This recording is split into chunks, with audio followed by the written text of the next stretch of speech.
pulled up into the lane, and I remember it was springtime. All the trees were blooming, there was like wind, it was sunny out. And my first thought was, wow, that's a lot of space for me to run around in. And my second thought, I saw kids playing on the terrace, and I was like, okay, this isn't gonna be so bad. And the first week or so I was shy, but then afterwards a couple of the older boys at the time approached me, and they started helping me through a little bit, like with my social skills. And I just remember thinking, these people are willing to help me. They're my new family. We're at the Hutton Settlement in Spokane, Washington, where a line from a Wordsworth poem is carved in stone above the front door. The child is father of the man. This child is the father of our story. He's Levi William Hutton, father of the Hutton Settlement, a place to call home. Hutton Settlement to me is a place to call home, a place to call family.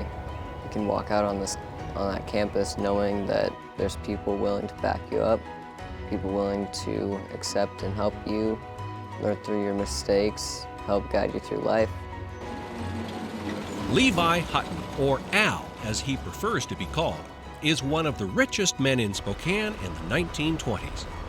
He drives himself around town in an open car in all seasons. Almost every day, he comes out to visit the treasure of his life at the end of the road, the Hutton Settlement. Here, at age 59, Hutton keeps a promise he makes to himself as a child and builds a place that 80 children call home. Among these, a 4-year-old girl who, as an adult, calls Hutton the greatest, kindest, and most considerate person I've ever known. A loving hand writes her name on the first page of the Hutton family book in November 1919, Jane Weiss. Hutton gets to live his dream for less than a decade, though it lasts 100 years and thrives still. How it comes to be is quite a story. Hutton, an orphan in Iowa at age 6 with no formal education, finds happiness and fortune here in the Idaho Territory at a mining camp called Wardner Junction, now the city of Kellogg, Idaho.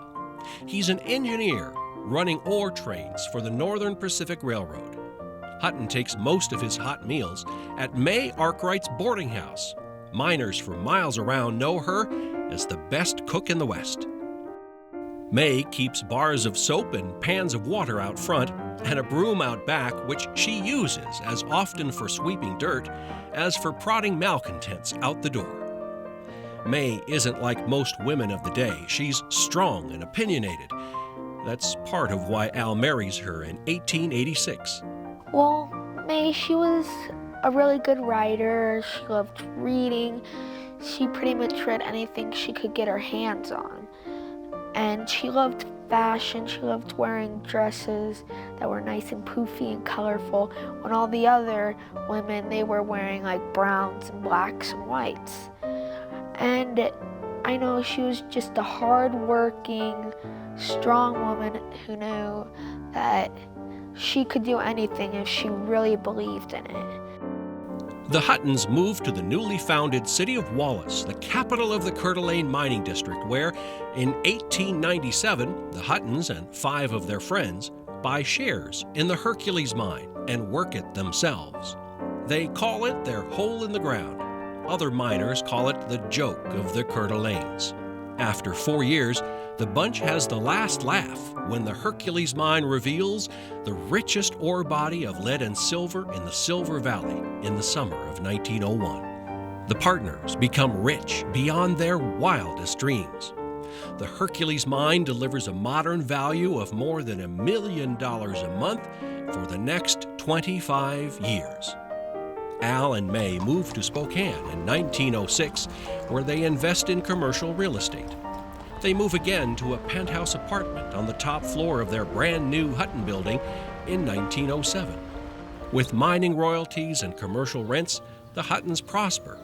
They build a home on Spokane South Hill in 1914, from which Mae champions worker rights, labor unions, and women's suffrage, while Al manages his real estate. They intend to enjoy their work and each other's company in comfort the rest of their days. But within a year, there is a funeral in the parlor. Mae dies from Bright's disease, a condition of the kidneys, in 1915. She is 55. The Spokesman Review reports hundreds throng home for her funeral the next day as the crowd overflows from this room out into the yard. Local playwright Tim Rarick writes a play to commemorate the Hutton Settlement centennial. He begins his story here, where the Huttons call home. There's a quietude about this house. And what was it, 1914 that it was built. And so we're well over 100 years here, and it's still beautiful. Not only the house itself, but the grounds. Even with this traffic, there's a settlement here, no pun intended.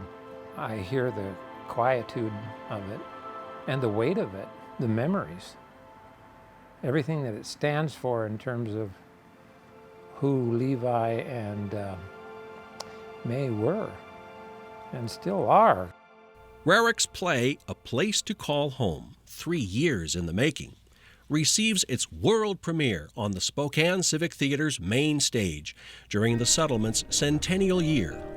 Rarick begins his play with a very lonely person in a very big place, where Al Hutton is once before. Tim brings the man back to his childhood and a dream that once makes his heart leap up. It's this line that I can't make sense of, and it seems it's the most important line. The child is father of the man? Yes. Oh, you are not the first person to be mystified by that, Mr. Hutton. I was too. I finally came to the conclusion that Wordsworth was saying that who we will be when we grow up as adults is established when we are very young, as children, both the positive and the negative traits. The children of today in the circle of life are the fathers and mothers of tomorrow. What happens to the children without parents to plant those seeds and nurture them? Life can be very hard for them. Too often those children are tossed to the wind. In the beginning, Hutton is so far out of town that it's practically a pioneer settlement. The name sticks. The thinking that creates it is so far out that no other word applies. Yet the spirit Al Hutton breathes into this place a century ago is still near. When you and your colleagues are out walking on the same ground that Levi walked 100 years ago, do you ever feel that he's walking with you out here? I think that he's with us all the time, and I think there's, the happy times, the joyous times, and then the sad times.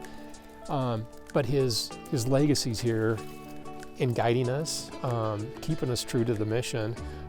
There's specifics though. Every board meeting I feel him present. We do a moment of silence in honor of him. But he seems to be still providing that inspiration and guidance amongst the board. Then out here, I could have the toughest day dealing with my work, my day-to-day stuff. And when I come out here, sometimes I feel that sense of him when he would drive on campus and the kids come running. They probably don't come running as quickly as they do for what they did for him, but that feeling of this is what it's all about. And no matter how rough a day it is, I can see the smiles, the giggles, the laughs, and that's what he saw, and that's what we live for. So he's a real person for you. He is. He is an angel in pants. He really is, and an inspiration for us all.